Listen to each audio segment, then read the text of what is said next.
अभी आप सुन रहे हैं महाकाल म्यूजिक 2 का शानदार प्रस्तुति। महाकाल म्यूजिक 2 का नए नए ऑडियो वीडियो देखने के लिए चैनल को सब्सक्राइब करें और बेल आइकन दबाना ना।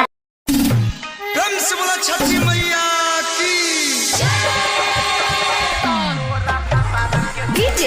अभी आप सुन रहे हैं रुपेश राज का शानदार प्रस्तुति।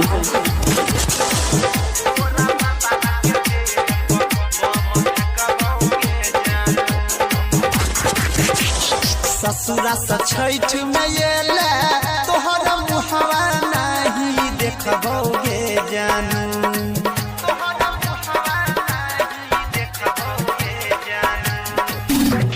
ससुरा से छठ में येले तोहर मुहवा नहीं देखबोगे जानू। गे जानू मुहवा नहीं देखबोगे जानू। गे जानू तोरा भतारा के देह बम फेंकबोगे जानू। ये जानू तोरा भतारा के देह बम फेंकबोगे जानू।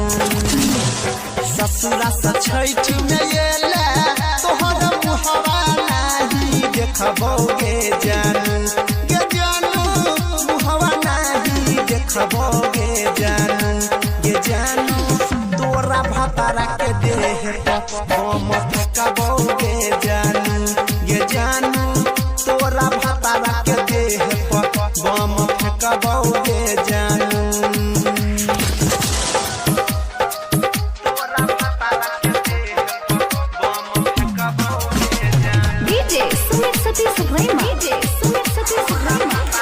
अभी आप सुन रहे हैं रुपेश राज का शानदार प्रस्तुति। परमानंदपुर रोड करजाइन बाजार सुपौल।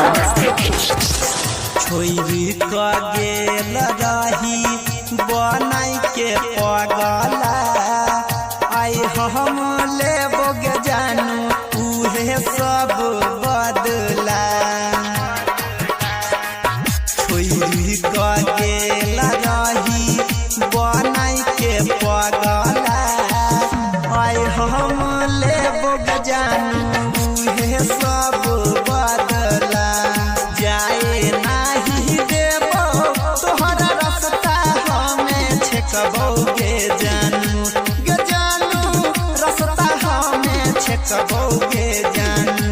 गे जानू तोरा दुल्हा के देह बम फेंकबोगे जानू। गे जानू तोरा भतारा के देह बम फेंकबोगे जानू।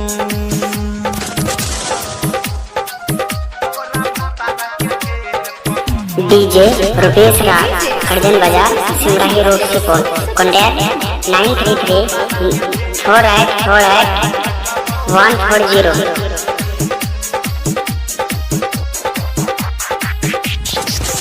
घाटू बनाबई रहियो हर साल तोहर तैयो तू छोड़ के हमारा खोजले ला दोसर।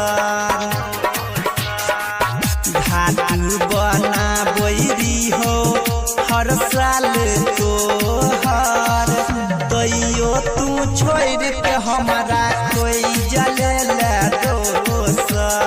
अनिल सोनी कहो दिल दिया लेके सेकबोगे जानू। गे जानू दिया लेके सेकबोगे जानू। गे जानू तोरा दुल्हा के देह बम फेंकबोगे जानू। गे जानू तोरा सैया के देह बम फेंकबोगे